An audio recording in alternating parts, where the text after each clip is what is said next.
Mount Rainier was basically my first real mountaineering climb. I'd done big hikes before, but this was completely different. Glaciers, crevasses, crampons, ropes, and a summit push that started in the middle of the night.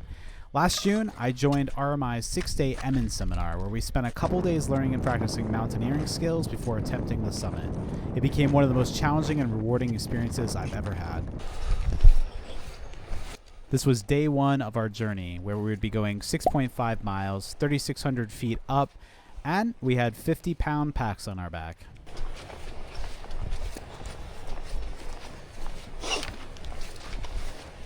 Before we get too far in, I should introduce the team. We were guided by Nick and Mac, and I was joined by fellow climbers Jordan and Ken. We had already spent 2 days together in classroom and lower slopes training, and it was cool that we had such a small group of only 3 climbers, because sometimes some of these groups can be up to 7 or 10 people, so it's cool that we had a small group.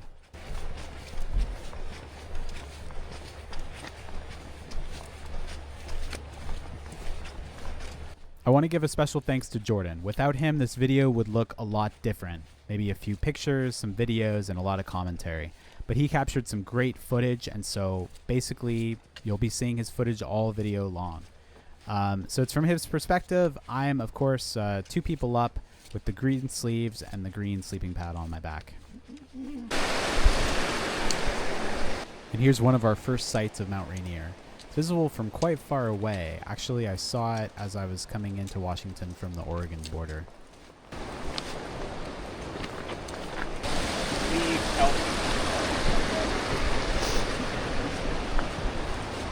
And the further we go up, the snow starts to appear on the trail here, so we're navigating our first little pockets of snow on the trail.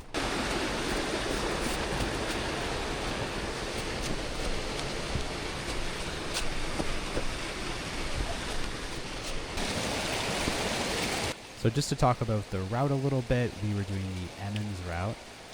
So we started at the White River Trailhead, and we're making our way to Glacier Basin right now. You can see the Inter-glacier straight ahead of us here. And then we're going to be camping most of the way up that glacier.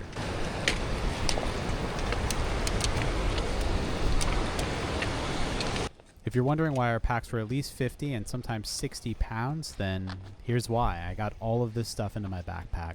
Highlights include mountaineering boots and approach shoes, 3 liters of water, 3 gloves, 5 top layers, 4 base layers, and much more.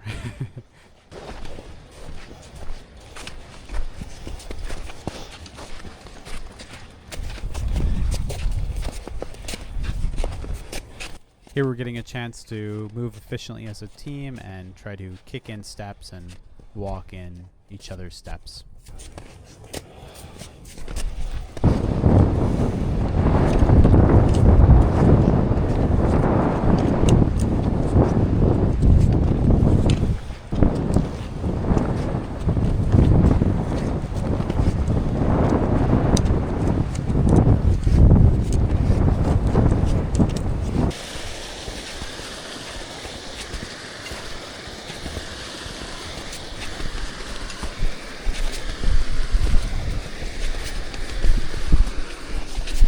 Basically, so we're in this basin now, and there's this choke point right here in the glacier. This is the Inter-glacier above us. Okay. So it's that choke right there where it narrows with the rocks. Yeah. And then we're going to go through that choke and then bang a hard right-hand turn. Oh. And this larger section of rock that looks like a little upwards arrow triangle type thing. Just on top of that, and those ski tracks, is like a nice bench. So that's where we're going to camp.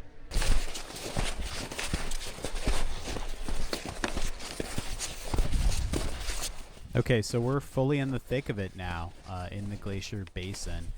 You can ignore the fact that my sleeping pad is literally about to fall off the end of my pack, but yeah. Also, my pack looks huge in this shot. It really puts into perspective how much we packed our packs and how much we're carrying.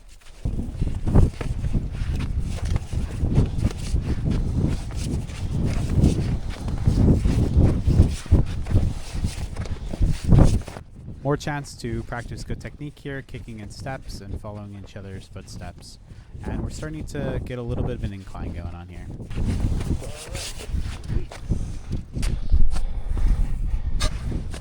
Okay, so we're officially on the Inter-glacier, and it's best practice to rope up on glaciers, even though this particular glacier is not really heavily crevassed. You won't really see any crevasses on this section.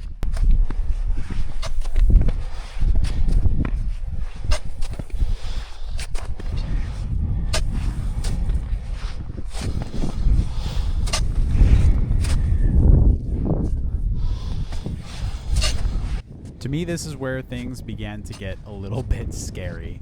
It's a 25-degree slope, but it felt really intimidating to me as I'd never really been on this kind of terrain before. So I was definitely freaking out a little bit starting just around this point.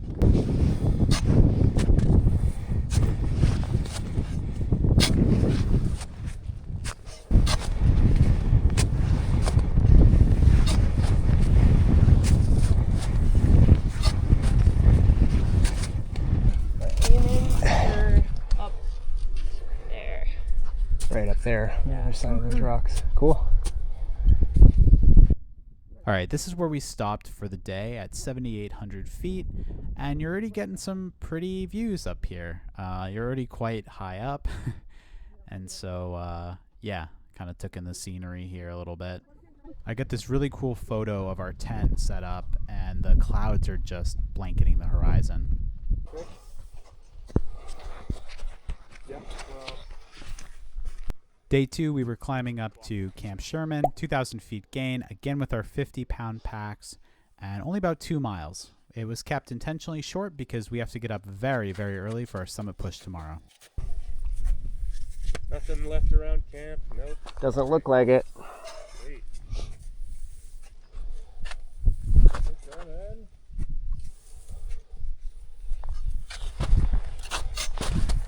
We would take a break every hour to keep up on our calories and our hydration, but it was awkward sitting on a slope. Anything that you drop here is going for hundreds and hundreds of feet.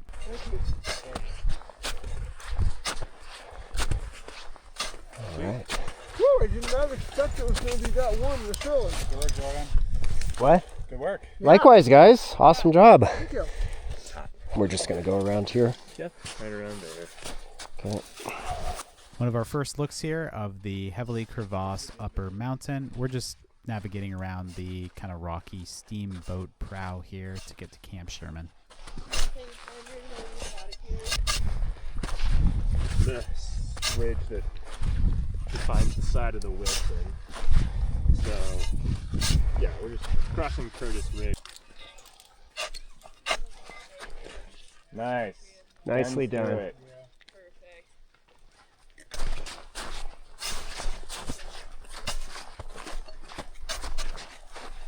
And we're officially on the Emmons Glacier now. Camp Schurman is close.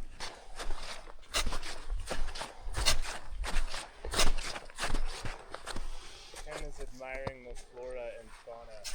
Yeah.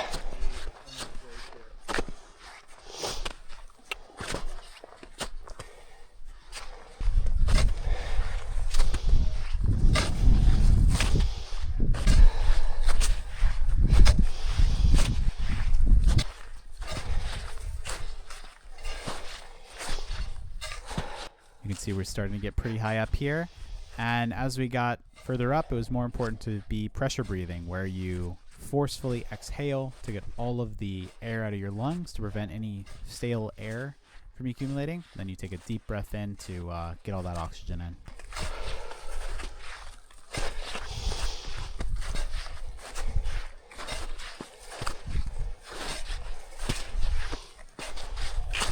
Camp Schurman. Bunch of crevasses here, and that's where we're going tomorrow, and we're going up that way. Bunch of crevasses, big ones, beautiful. And we got our tent set up nice and early. The game plan was to get some sleep because we were scheduled to wake up at 3:30 a.m. to leave for the summit push. So the plan was to traverse the Emmons Flats and head off to the left there, take that central corridor through the crevasses, and then make a right, traverse again, and then head up to the summit.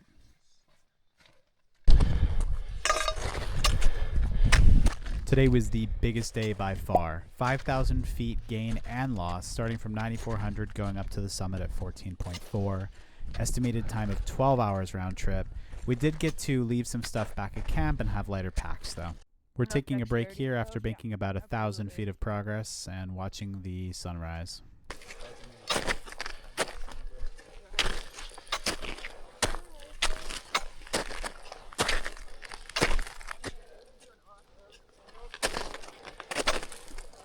As we leave the break, this will be the place for a couple pressure breaths, right?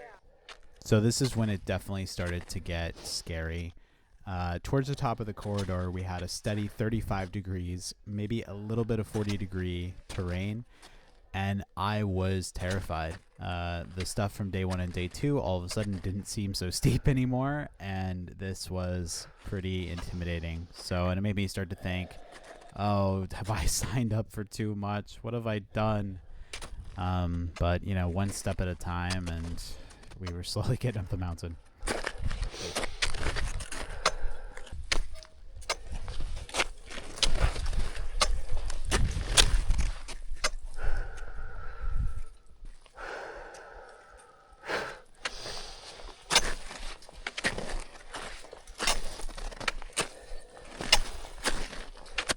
It was nice that we were just carrying 25-pound packs for the summit day. But yeah, still, I mean, we had a lot to climb, and we were scheduled for about 8 hours on the way up and 4 hours on the way down. So it was going to be an incredibly long day and a lot of climbing.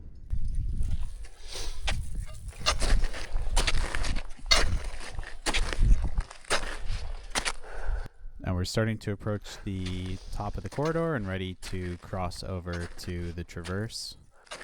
But yeah, still so steep here. I was terrified.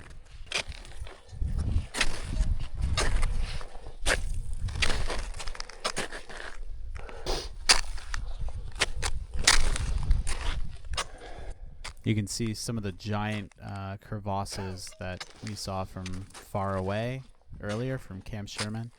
And they are pretty insane as you start to get close to them. We're dealing with things on just such a large scale here. The clip that you'll see in about 5 seconds is probably the most beautiful clip that I was able to capture, and also shows how steep it is where we are here at the top of the corridor.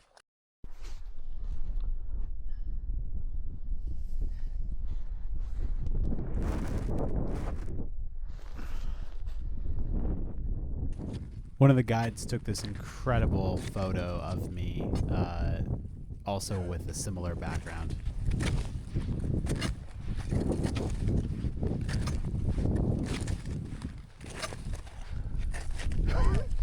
About 3,000 feet of climbing in, I started to have some doubts about whether I could do it or not. And I know it was just mental, because I checked my heart rate after the activity, and I was solid zone 3 this entire time. But sometimes we can do just way more than we think that we can.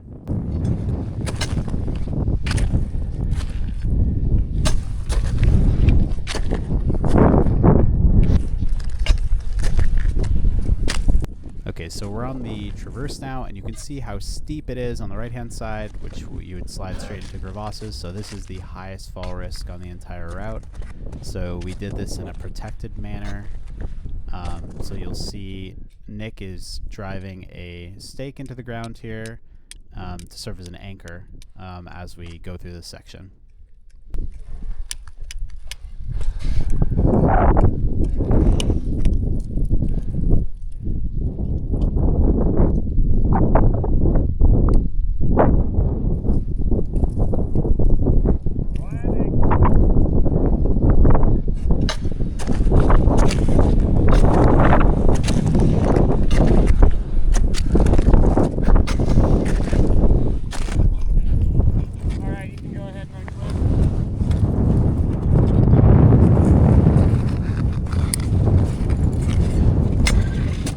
Climbing. And so yeah, we would be yelling climbing and anchor to let the people behind us know that we were either going or stopping as we were unclipping from the anchors.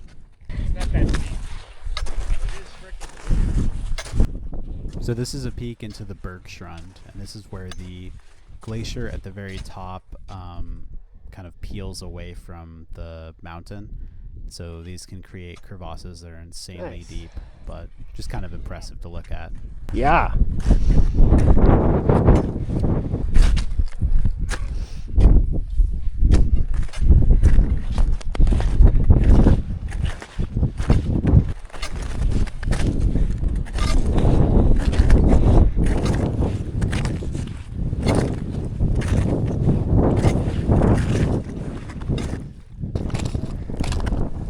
Say hi, Ken.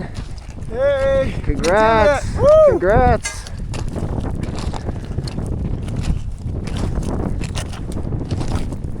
Say hi, Patrick. Congrats on the summit. After more than 7 hours of climbing, we finally reached the summit crater. The only thing left was one last walk across the Columbia Crest, the true summit of Mount Rainier.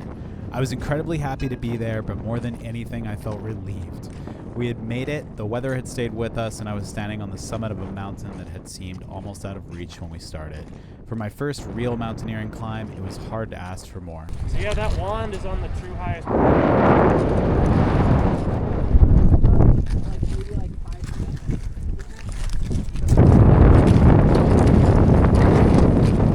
So we can see both Mount Adams and Mount St. Helens in the distance here, and I'm touching the one that marks the true high point. We took some group photos at the summit, but I honestly had quite a swollen face, so I don't really look too good in any of them. I'm not smiling or anything.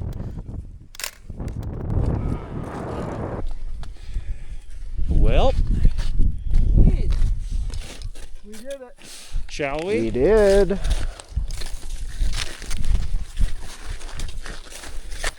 Good job, team. Yes. Full Great job. 100% on here.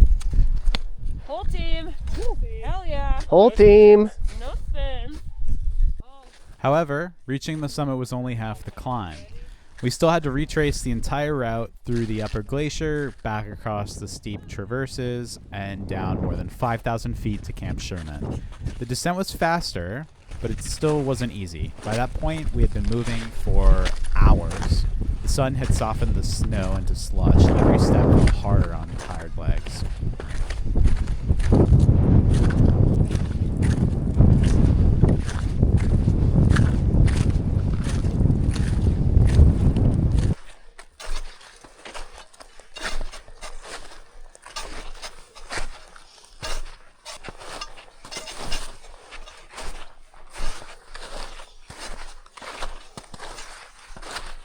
We camped one more night at Camp Schurman, packed everything up, and started to make the long descent back to the trailhead.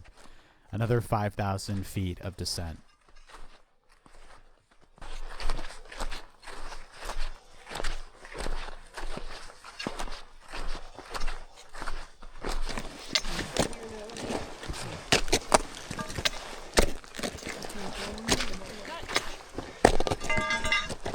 Climbing Mount Rainier was an absolute incredible experience. It was the culmination of over a year of training and after a weight loss journey of 80 pounds. And so showing up here and pushing my body, seeing what I was capable of, was incredibly rewarding. And it was also great. We had such a good team. The guides, Nick and Mac, were great. And the fellow climbers, Jordan and Ken, were also awesome. I think that we ended up getting a really lucky group.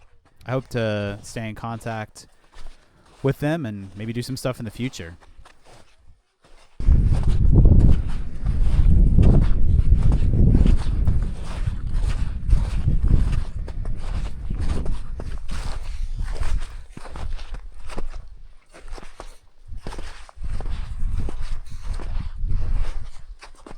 We even had the chance to do some glissading on the way down.